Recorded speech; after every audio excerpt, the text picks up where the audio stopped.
locanda da Gerri a Monfumo, 12 colpi in neanche un anno, spariti circa 17.000 euro di incassi e 1.800 euro di offerte per la Lilt. I carabinieri arrestano il ladro, è un collaboratore del ristorante. Tragedia di Revine Lago, l'autopsia conferma la bimba ucraina di 7 anni, ospite del Grest, è morta annegata, non si esclude il malore, resta il giallo del tempo trascorso in acqua dalla piccola prima che venisse recuperata.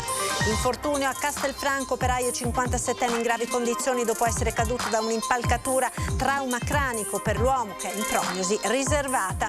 Bonus 110% dopo la frode scoperta dalla Finanza di Treviso, l'analisi degli artigiani e l'appello alle famiglie, troppi lavori affidati per troppo poco personale sul territorio.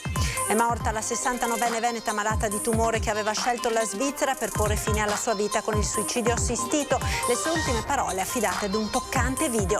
Donatella Rettore al Covid, positiva da 12 giorni, non sta ancora bene. L'annuncio su Instagram, il messaggio dei fan, il marito. Le sue patologie rendono più lunga la guarigione, ma tornerà presto. Scontrino maggiorato a chi paga con il POS. Dopo il post virale su Facebook di Selvaggia Lucarelli, il titolare della gelateria di Vittorio Veneto ribadisce: faccio sconti a chi voglio.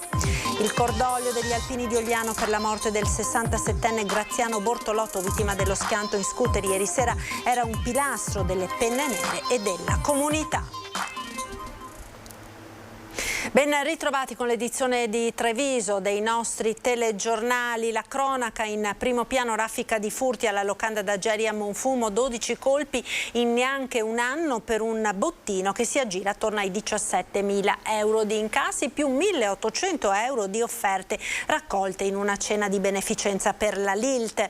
E ieri notte i carabinieri hanno arrestato il ladro mentre stava mettendo a segno l'ennesimo furto. È un collaboratore del ristorante. Prima 5 intrusioni tra settembre ed ottobre dell'anno scorso con il furto di 12.250 euro tra fondo cassa e offerte raccolte per la Lilt. Poi altri 7 furti nel mese di luglio che hanno fruttato un bottino di 150 euro. Ben 12 furti in 10 mesi. A subire i ripetuti raid della Dreschi, il noto ristorante da Gerri a Monfumo. Il mistero è che non c'erano segni di effrazione ed il malvivente si è introdotto nei locali del ristorante dalla porta d'ingresso utilizzando una chiave elettronica. Dopo la denuncia del titolare e vista la ripetitività dei furti, i carabinieri della stazione di Asolo hanno organizzato dei servizi di appostamento notturno che alle 4 della scorsa notte hanno dato esito positivo. I carabinieri erano appostati qua su questo tavolo, sotto qua proprio, e lui si è presentato a quella porta che ha provato a scassinare e guardava dentro per vedere se c'era nessuno. Dopodiché non è riuscito, ha fatto tutto il giro della terrazza, è andato sopra, ha preso la scheda magnetica, ha aperto la porta, è venuto giù, si è presentato alla cassa e i carabinieri sono andati là e l'hanno fermato, hanno detto: cosa fai tu qua? E lui mi sembra abbia, non sono sicuro, ma abbia risposto: e voi chi siete? Erano in borghese, naturalmente là è finita la storia, insomma, ecco, dai, a lieto fine per me. Per lui vada come vada, non me ne frega niente. I carabinieri l'hanno dunque bloccato quando stava per arraffare il denaro contenuto nel registratore di cassa, 1.200 euro. Addosso gli hanno trovato anche la scheda elettronica che aveva usato per entrare e che aveva rubato durante un turno di lavoro. L'uomo, infatti, riconosciuto dal proprietario, è un 58enne collaboratore saltuario del locale che quindi andava praticamente a colpo sicuro, sapendo come entrare e dove il denaro era custodito. Il 58enne è stato arrestato e posto ai domiciliari. Stamane in tribunale a Treviso l'udienza che ha convalidato l'arresto. In attesa del processo l'uomo è stato rimesso in libertà con divieto di dimora a Monfumo. Per il titolare resta l'amarezza che a commettere i furti sia stato un collaboratore. Hai visto quanto lavoriamo noi per riuscire a guadagnare qualcosa e tu ci hai fottuto. La piccola Maria Markovecka è morta per annegamento nelle acque del lago di Revine. Questa è la prima indicazione che viene dall'autopsia eseguita oggi sul corpo della bimba ucraina di 7 anni che mercoledì scorso era in gita con il Grest di Vittorio Veneto al lago di Revine. L'esame autoptico non esclude comunque il malore. Per avere risposte definitive sarà necessario attendere l'esito sui tessuti prelevati. Non si sa ancora con certezza nemmeno quanto tempo la bimba, che non sapeva nuotare, sia rimasta sotto sott'acqua prima che il suo corpo fosse ritrovato prima da 2 turisti francesi, poi recuperato da un vigile del fuoco. Un aspetto importante per accertare le eventuali responsabilità della tragica morte della piccina. 5 persone che a vario titolo facevano parte del GREST sono indagate con l'ipotesi di reato di omicidio colposo ed omessa vigilanza. La bimba, assieme alla mamma e alla sorellina, era fuggita dall'Ucraina in guerra per trovare rifugio a Vittorio Veneto, dove abitano i nonni.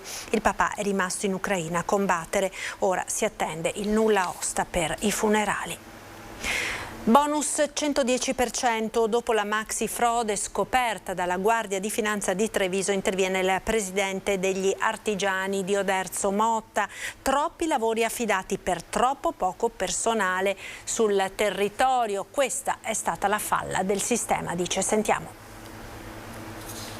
Noi siamo vittime di questo metodo barbaro, incivile, di andare ad approfittare dei soliti bonus fiscali, eccetera. Quando si parla di bonus fiscali si parla di lavoro. Milioni di crediti che hanno fatto gola a tanti. Il super bonus 110% purtroppo è stato anche questo. Parla Armando Sartori, presidente Confartigianato Imprese Oderzo Motta. I bonus fiscali, dice, hanno avuto il limite di non essere strutturali, ma solo interventi a spot. Sul territorio infatti non esiste forza lavoro tale da poter soddisfare tutte le domande che sono arrivate e sono state accolte. C'è più gente che lavora negli uffici che non quelle che lavorano sui cantieri. Ok, questo è il problema. Ma il cappotto e la pompa di calore e i serramenti li fai con la gente, con le imprese che lavorano nei capannoni o sulle impalcature. Ho paura effettivamente perché tante di queste società sono nate ma poi non avevano alle spalle la forza lavoro. Noi di Confartigianato l'abbiamo visto. Da qui il modus operandi del consorzio Casa Zero, che chiudeva asseverazioni senza aver fatto i lavori. L'associazione avverte è importante avere un contatto diretto con le ditte operanti e diffidare delle ditte che offrono lavori chiavi in mano. Chiedete soprattutto, a fronte della proposta, chi sarà l'impresa che mi farà il lavoro. Perché giustamente diceva il colonnello della Guardia di Finanza, c'è lo SPID, eccetera, ci sono tanti controlli, però anche il semplice controllo di chiamare la ditta che dovrebbe essere chiamata a fare il lavoro e magari scoprire dalla ditta stessa che ti dice guarda che io prima di un anno e mezzo, quel cappotto lì non posso venirtelo a fare, perché questi oggi sono i tempi. Un 57enne originario di Caivano, in provincia di Napoli, versa in gravi condizioni dopo essere caduto da un'impalcatura durante alcuni lavori all'Istituto Agrario Sartori di Castelfranco. L'infortunio in mattinata in via Postioma, Salvarosa. Per causa in corso di accertamento da parte dello Spisal e dei Carabinieri, il 57enne ha perso l'equilibrio cadendo da 2 metri e battendo violentemente la testa. Accertato il grave trauma cranico, i sanitari del SUEM l'hanno trasportato con soccorso all'ospedale Cafoncello di Treviso, dove è ricoverato in prognosi riservata. È morta questa mattina la 69enne di Spinea, malata di tumore, che aveva scelto la Svizzera per porre fine alla sua vita con il suicidio assistito. Le sue ultime parole affidate ad un toccante video. Io avrei sicuramente preferito finire la mia vita nel mio letto, nella mia casa, tenendo la mano di mia figlia e la mano di mio marito. Purtroppo questo non è stato possibile e quindi ho dovuto venire qui da sola.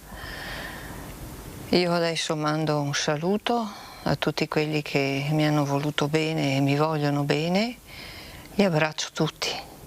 Ciao. Prima di morire Elena ha voluto raccontare in un video la sua storia, la sua sofferenza. Questa mattina è morta a Basilea, in Svizzera. Nel 2021 le è stato diagnosticato un microcitoma polmonare. Poche speranze, le avevano detto i medici, e lei ha combattuto fino a quando ha avuto una sentenza inappellabile. E mi è stato detto che per me c'erano pochi mesi ancora di sopravvivenza.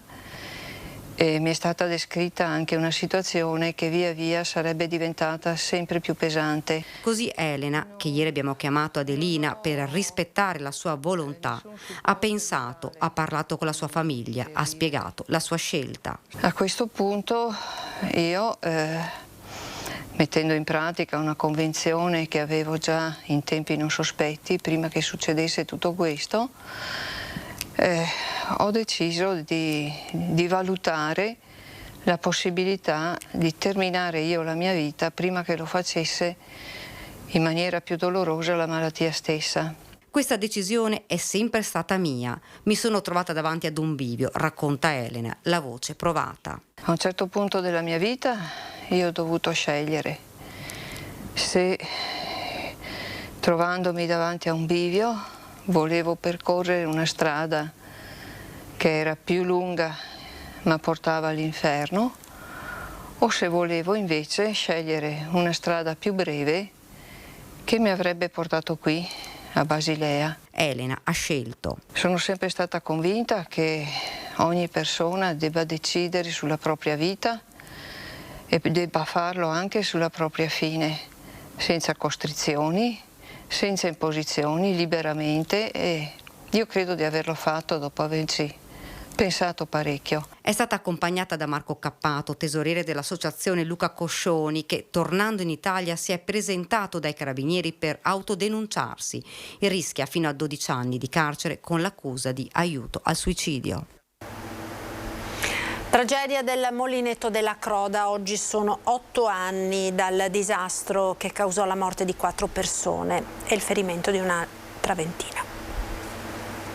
2 agosto 2014, 2 agosto 2022. Sono 8 anni da quel terribile giorno. Una bomba d'acqua si è abbattuta nella zona di Refrontolo facendo tracimare un piccolo torrente, il Lierza, che ha letteralmente spazzato via in pochi istanti persone, strutture, automobili. Pensando al 2 agosto di 8 anni fa, quello che viene in mente e quello che sentiamo non può essere che una sensazione di tristezza per quelle persone che ci hanno lasciato e di tristezza per le famiglie, per i parenti che per forza di cose hanno interrotto la loro vita, la loro normalità e si sono trovati di fronte a una montagna, a una situazione per loro inaspettata, crudele e tragica. 4 le vittime: Fabrizio Bortolin, 47 anni, impiegato di Santa Lucia; Maurizio Lot, 52 anni, operaio di Pieve di Soligo; Luciano Stella, 54 anni, gommista di Pieve di Soligo; Giannino Breda, 67 anni, di Falzè di Piave.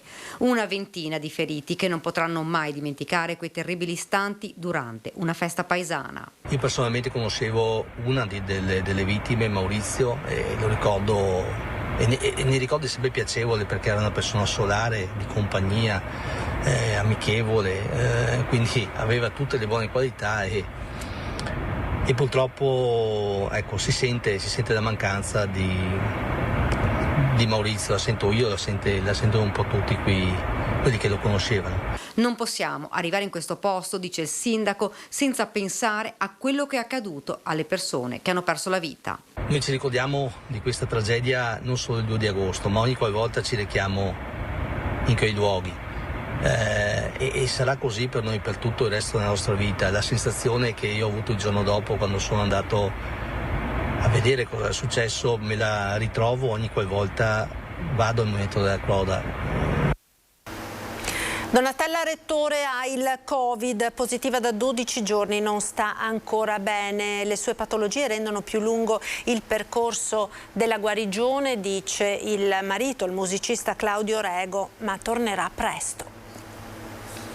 L'annuncio su Instagram ha gettato nello sconforto i fan. Sono positiva, con sintomi, sto male e non ho altro da aggiungere, spero di farcela. Donatella Rettore ha il Covid e nella sua situazione il decorso è più complicato.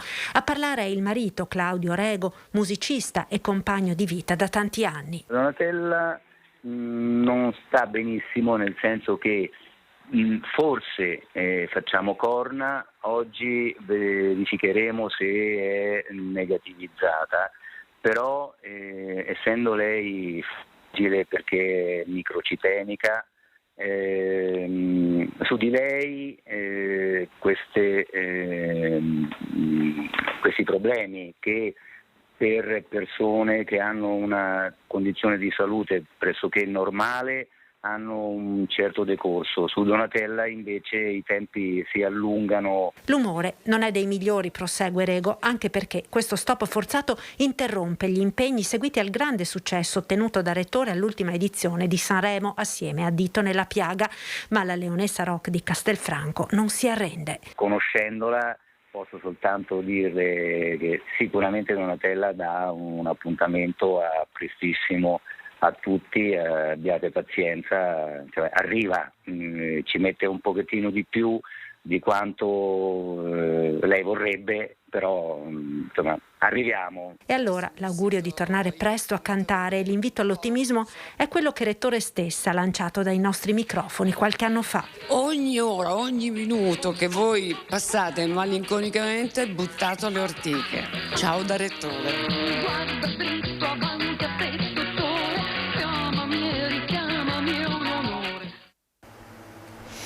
La polemica dei contributi per le elezioni politiche resta forte nel Carroccio Veneto. Stamane nessun consigliere regionale presente alla visita veneziana di Matteo Salvini, che ha mandato un messaggio molto chiaro. Ci sono tutti oggi a Venezia: Andrea Tomaello, commissario della Lega per la città metropolitana, l'assessore Sebastiano Costalonga, il deputato Alex Bazzaro e il capogruppo della Lega in Consiglio Comunale a Venezia, Riccardo Brunello. Mancano tutti i consiglieri regionali del partito. Un'assenza che fa rumore se si pensa che soltanto pochi giorni fa i consiglieri regionali erano stati invitati dal partito a devolvere 5.000 euro per finanziare la campagna elettorale delle prossime politiche, quindi dei loro colleghi futuri deputati. Una decisione che avrebbe generato più di qualche mal di pancia, sul quale Salvini oggi è voluto tornare, probabilmente per spegnere gli animi più bollenti. Ognuno darà quello che vuole dare. In un momento di difficoltà economica per milioni di famiglie, io penso che chi prende stipendi da migliaia di euro al mese debba solo ringraziare e lavorare, però non mi occupo di quattrini, noi non abbiamo banche alle spalle, sindacati alle spalle, poteri forti alle spalle. Ognuno di noi dà liberamente il suo contributo. Ci sono sindaci in Veneto che prendono 500 euro al mese di rimborso spese e li danno tutti alla Lega. A proposito di sindaci, il leader della Lega proprio ieri aveva incontrato il segretario provinciale trevigiano Gianangelo Boff, sindaco di Tarso. I due, confida Boff, avevano avuto un confronto proprio su questo tema, tanto che la linea resa pubblica oggi tra i due è comune. Se io oggi sono sindaco lo devo anche al fatto che a un certo punto la Lega ha deciso di appoggiare in un piccolo paesino come Tarso un ragazzo di 32 anni che si accingeva a fare il sindaco. Se hai un'appartenenza politica che ti ha portato anche a determinati risultati, è vero che non puoi toglierti da quella squadra, sei di quel gruppo là e devi cercare di fare tutto quello che è nelle tue possibilità e nelle tue disponibilità, tenendo conto anche della famiglia e tutto il resto, per sostenere quell'idea politica e per sostenere chi ti ha dato una mano. Nega Boff che sia mai partita alcuna richiesta ufficiale da Via Bellerio, che è stata invece confermata da fonti interne ai consigli regionali di Veneto e Lombardia. Dopo il post della giornalista selvaggia Lucarelli continua la polemica sugli scontrini emessi da una gelateria di Vittorio Veneto. Sentiamo la risposta del gelataio.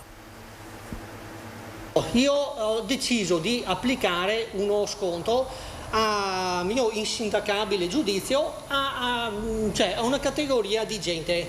Dopo, se questi qua coincidono con il discorso del posso o no, sarà una coincidenza, cosa volete che vi dica? È così che risponde alle polemiche, senza voler apparire, Andrea Signorotto, il proprietario della gelateria di Vittorio Veneto, nell'occhio del ciclone per un post di denuncia sui social della giornalista selvaggia Lucarelli, in poche ore diventato virale. 2 scontrini dello stesso importo, ma conto finale maggiorato se pagato con il POS, come sottolinea la giornalista, o scontato se saldato in contanti, come risponde il proprietario della gelateria. Io 2 scontrini fatti il 31 luglio, uno fatto alle 17:21 e uno fatto alle 18:04. Entrambi gli scontrini hanno come conto 5,60 euro. Il pagamento in contanti è 5,60 euro. Il pagamento con carta di credito è maggiorato del 3%. Esattamente, perché quello lì è un regalo che facciamo noi ai clienti che vogliono pagare in contanti. Cioè il listino è aumentato del 3%, però chi decide di pagare in contanti noi gli facciamo uno sconto di nostra spontanea volontà. Ed è così che siamo davanti allo scontrino della discordia. Il pubblico social, e non solo, si divide in due: chi, come Lucarelli, punta il dito ad una furbata poco onesta e chi invece chiude un occhio, o forse 2, come il gestore della gelateria. Nello scontrino mi sembra c'è scritto antica gelateria Flaminio di Signorotto Andrea. E Signorotto Andrea è quello che paga le tasse quello che paga l'affitto, quello che paga tutti quanti, e fino adesso non ha mai sbagliato neanche un centesimo. Gli scontrini erano emessi? Sì, e allora la signora può attaccarsi all'ombrello. Un giardino degli angeli al cimitero maggiore di San Lazzaro, un luogo destinato alla sepoltura e al ricordo dei bambini morti in tenera età, con alberi monumentali, arbusti e luoghi di meditazione. Questo il progetto approvato ed inserito nell'accordo tra il Comune di Treviso e il Consorzio di Bacino Priula, ente gestore del cimitero, che porterà ad un importante intervento di riqualificazione. Il campo dei bambini inumati fino al 98 verrà dismesso per dare vita ad una sezione riqualificata. Stiamo vedendo il rendering con la piantumazione di alberi e arbusti e la creazione di vialetti in ghiaia compatta con cippi in marmo commemorativi dei bambini esumati dal campo dismesso. Il giardino degli angeli sarà completato entro il prossimo mese di ottobre per renderlo visitabile già il 2 novembre, giorno della commemorazione dei defunti. La comunità di Conegliano si stringe al cordoglio dopo la morte dell'alpino Graziano Bortolotto, morto ieri in un incidente sulla Lemagna. I compagni lo ricordano come una persona disponibile, impegnata e sempre pronta ad aiutare la comunità nel momento del bisogno. Manca tanto il gruppo, manca tanto il paese, perché era impegnato molto anche nel paese, a livello di parrocchia e tutto, diciamo, nel paese era sempre presente. Ed è già incolmabile la mancanza di Graziano Bortolotto, 67 anni, camionista in pensione, morto ieri pomeriggio in un tragico incidente stradale sulla statale Lemagna. A provocare l'incidente una Ford Focus con a bordo un 29enne del posto che ha falciato lo scooter di Bortolotto, che a causa dell'impatto violento al suolo è morto sul colpo. Alpino, alfiere, consigliere e amico sincero, è così che lo ricordano i suoi compagni del gruppo Alpini di Ogliano. Persona sempre disponibile. Magari qualche volta sembrava un po' schivo, però non era così. Forse era il suo modo di fare, il suo carattere, però molto socievole e disponibile sempre. Lavoratore, gran lavoratore. Donatore Avis, marito e padre di famiglia, una beffa del destino, quella che la vita ha riservato a Graziano Bortolotto. Dopo anni e anni passati a macinare chilometri alla guida del camion sulle strade di tutta Italia, ha perso la vita a pochi passi da casa. Casi così non possiamo darsi una ragione, è difficile darsi una ragione. Era a pochi passi da casa. Anche quello, e pensare che ha fatto quasi tutta la vita l'autista conducente di camion, e gli è sempre andata bene, e la sua fine l'ha fatta proprio sulla strada. Tanti soldi da gestire tra PNRR e transizione ecologica, per questo è stato istituito a Venezia il coordinamento del nucleo tutela ambientale dei Carabinieri per tutto il nord-est e l'Emilia Romagna. La prima cosa di cui mi sono reso conto è che a fianco al mondo dei rifiuti e dell'ambiente ci sono tanti soldi, e questo fa sì che automaticamente la materia diventi di interesse per la criminalità comune e organizzata, che è motivo della nostra attività di contrasto. Ha sede in Veneto, ma competenza anche per Friuli, Emilia Romagna e Trentino, nuovo gruppo interregionale comando per la tutela ambientale e la transizione ecologica dell'Arma dei Carabinieri. Una realtà che coordina le attività investigative dei 5 NOE dell'Italia del Nord-Est, in stretta collaborazione con la Direzione Distrettuale Antimafia. A spiegare l'importanza di questo nuovo modello operativo è il generale di brigata Valerio Giardina, alla guida del Comando Carabinieri per la tutela ambientale e la transizione ecologica. Dal settore delle energie rinnovabili, con gli appalti per la realizzazione dei parchi solari, eolici, biogas, fino al ciclo dei rifiuti. Ogni piccolo comune ha il servizio di raccolta e smaltimento di rifiuti, sono soldi dei cittadini quelli, e noi dobbiamo garantire che quei soldi vadano indirizzati esattamente a quei fini, e non è sempre facile che questo avvenga, ma non c'è soltanto quello, che è uno degli aspetti di infiltrazione mafiosa maggiore, non soltanto al sud, ora anche al nord, al centro-nord, ma c'è tutta la filiera del ciclo del cemento e delle cave. Il fatto che questo assetto specialistico dell'Arma sul Veneto assuma una configurazione più solida, più corposa, è certamente un elemento di valore per tutto il sistema Arma operante su questa regione. Una regione che in tema di ambiente ha sempre posto un'attenzione veramente importante e una grande sensibilità. Molti fondi messi a disposizione dall'Europa, a partire da quelli del PNRR, soldi che possono fare gola ai singoli ma anche alle organizzazioni mafiose. Tra i compiti del comando anche quello di verificare le dichiarazioni non finanziarie sulla sostenibilità. L'Arma dei Carabinieri realizza così un modello anche di lavoro che potrebbe diventare punto di riferimento per tutte le forze di polizia. Emergenza idrica in Veneto, avviate le operazioni per aumentare la portata del Piave. Dopo gli interventi per mettere in sicurezza il drammatico problema della risalita del cuneo salino sul Po e Livenza, l'unità di crisi oggi si è concentrata sull'affrontare la diminuzione della portata del Piave. Il presidente del Veneto Zaia, in qualità di commissario delegato, ha chiesto a Enel Green Power di predisporre un decreto per favorire un maggiore rilascio dai laghi di Santa Croce, Centro Cadore del MIS, per tutelare il sistema idrico legato al Piave. L'obiettivo è quello di tutelare le coltivazioni a monte, quelle vitivinicole, a valle, quelle cerealicole che molto stanno soffrendo a causa della siccità. Ieri pomeriggio sono già state avviate le relative operazioni al lago del MIS a Sospirolo, che hanno portato ad un aumento della portata del Piave a Quero. Ed ora altre notizie da Belluno e provincia.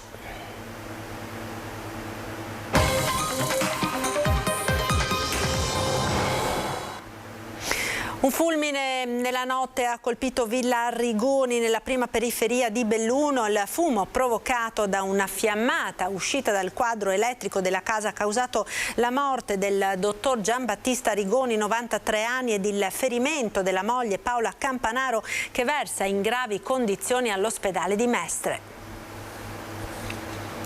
Un violento temporale, un fulmine colpisce una casa nella prima periferia di Belluno e si abbatte sul quadro elettrico dal quale fuoriesce fumo acre e denso. Un botto violentissimo desta nel cuore della notte il dottor Giambattista Arrigoni, 93 anni, che si alza dal letto per controllare cosa sia accaduto, seguito dalla moglie Paola, di 91 anni.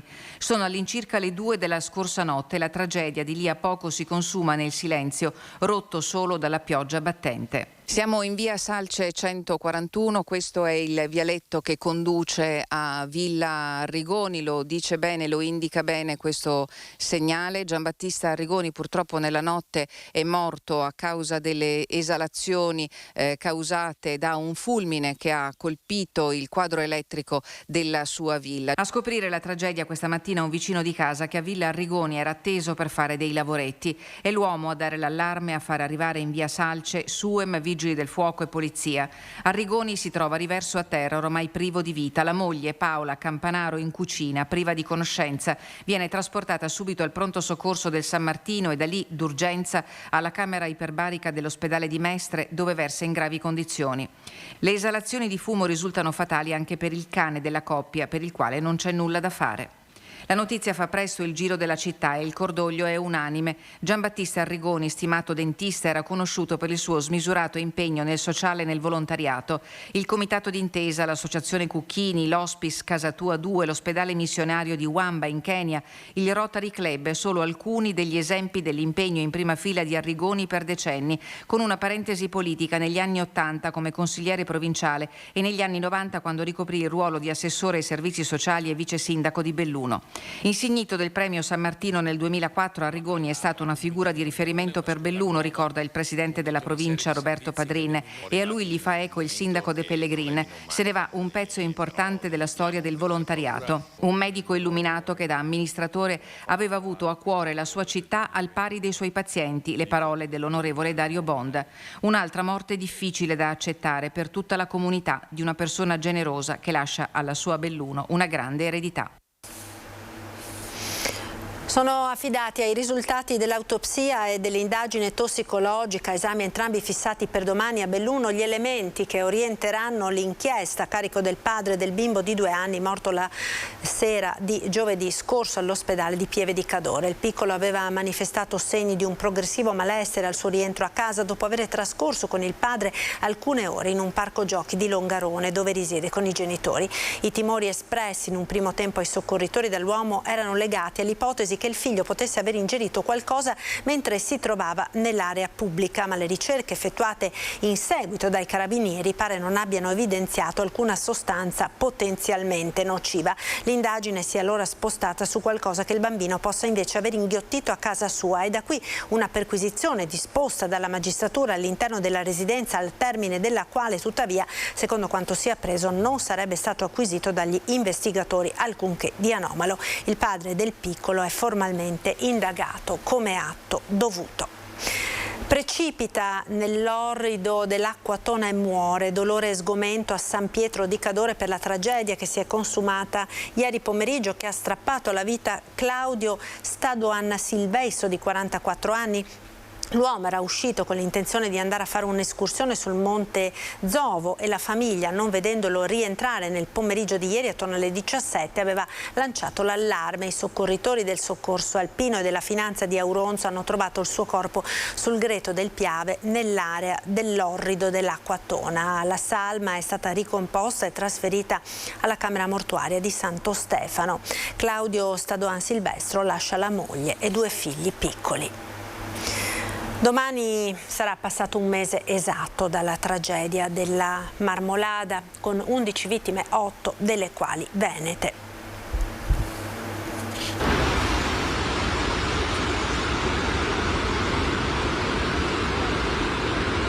Sono passate da poco le 13 di domenica 3 luglio. Il ghiacciaio della Marmolada è meta di numerosi escursionisti, chi impegnati nella salita, chi nella discesa. Fa caldo, in vetta a oltre 3.000 metri di quota il termometro segna più di 10 gradi. D'un tratto un boato simile al passaggio di un jet. Il respiro di chi si sta rinfrancando della fatica al rifugio si ferma. Una montagna di ghiaccio, sassi e acqua piomba a valle a una velocità stimata in 300 km orari. Cancella la morfologia dei luoghi, strappa alla vita 11 escursionisti. 8 sono i veneti, 4 vicentini, Filippo Bari, Paolo Dani, Tommaso Carollo e Nicolò Zavatta, 2 padovani, i coniugi Davide Miotti e Erika Campagnaro, i fidanzati Emanuela Piran e Gianmarco Gallina, lei di Bassano, lui di Montebelluna. Dalle 15 in poi si susseguono i tweet del Suo e del Veneto e ribattono istantanea di un pomeriggio funesto. Sul ghiacciaio si accendono i riflettori dei media che arrivano da tutto il mondo. Le più alte cariche dello Stato salgono fino a Canazei, il Presidente del Consiglio Mario Draghi, la Presidente del Senato Casellati, e alla loro presenza si unisce quella virtuale del Capo dello Stato e del Papa. È finita nel peggiore dei modi, affermerà una settimana dopo il Presidente Zaia, quando gli accertamenti dei RIS di Parma mettono nero su bianco le comparazioni dei DNA repertati in 6 giorni di ricerche. Una delle più brutte pagine di storia delle nostre montagne, una tragedia che si fa ancora fatica ad accettare, tantomeno a comprendere. Quella è stata una tragedia. Ci ha colpito particolarmente, non era mai successo un evento del genere e ci fa aprire gli occhi anche su questi cambiamenti climatici importanti che non vanno trascurati. Sono i glaciologi in quei giorni a spiegare come quel seracco sia scivolato, sospinto dall'acqua che scorreva ai suoi piedi. L'immagine di quel buco enorme di un azzurro accecante si staglia sopra il lago di Fedaia. Sono i giorni delle ricerche, prima con i droni, poi con le squadre attrezzate che setacciano palmo a palmo la frana che restituisce brandelli di vita. Testimoni diretti e miracolosamente scampati alla tragedia affidano alle pagine della rivista francese Montagne Magazine il racconto del dramma, il frastuono dell'esplosione della calotta di ghiaccio 100 metri sopra le loro teste, l'aiuto dato ad Alessandra De Camilli, compagna inseparabile di Tommaso Carollo. Il 9 luglio si commemora la tragedia nel giorno in cui il numero delle vittime diviene ufficiale e definitivo. Il cordoglio e la commozione uniscono, urlano l'esigenza di politiche e interventi urgenti per contrastare il cambiamento climatico. Il ghiacciaio della Marmolada ancora oggi è inaccessibile, non le aree contermini. Il ghiacciaio è giustamente interdetto, chiuso e bisogna assolutamente prestare la massima attenzione. L'importante è che non ci sia in questo momento chi si avventura sul ghiacciaio, perché laddove è successa una cosa del genere bisogna prestare attenzione indubbiamente. Una notizia di cronaca, assalto alla sala slot Admiral a Pasquale di Feltre. I ladri sarebbero entrati in azione poco prima dell'alba di ieri, forzando una finestra della struttura che si affaccia su via Belluno. Di lì il gioco è stato facile, svuotate tutte le macchinette da gioco presenti nel locale per un bottino ingente ma ancora da quantificare. Il furto è stato scoperto dal direttore della sala slot, che ha richiesto l'intervento dei carabinieri della compagnia di Feltre. Le indagini indagini sono scattate immediatamente, ma al momento non vi è alcuna notizia sull'identificazione degli autori del colpo. Ed era questa l'ultima notizia, vi ringrazio per essere stati con noi, ci lasciamo come sempre con le previsioni del tempo, il meteo. Arrivederci.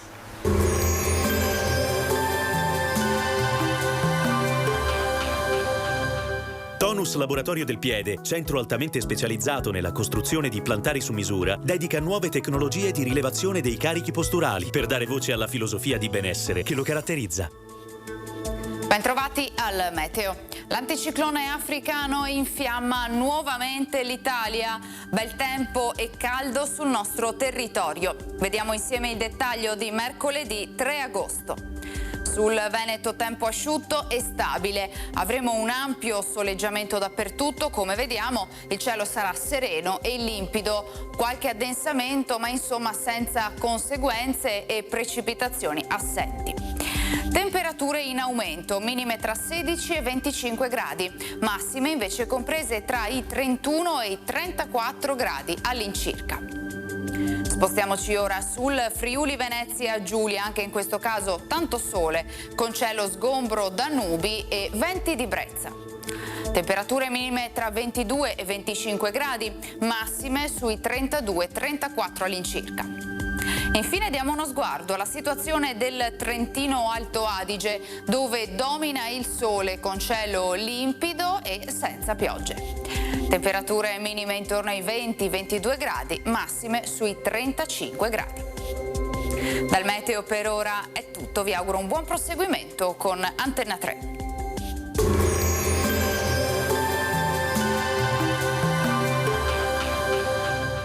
Tonus Laboratorio del Piede, centro altamente specializzato nella costruzione di plantari su misura, dedica nuove tecnologie di rilevazione dei carichi posturali per dare voce alla filosofia di benessere che lo caratterizza.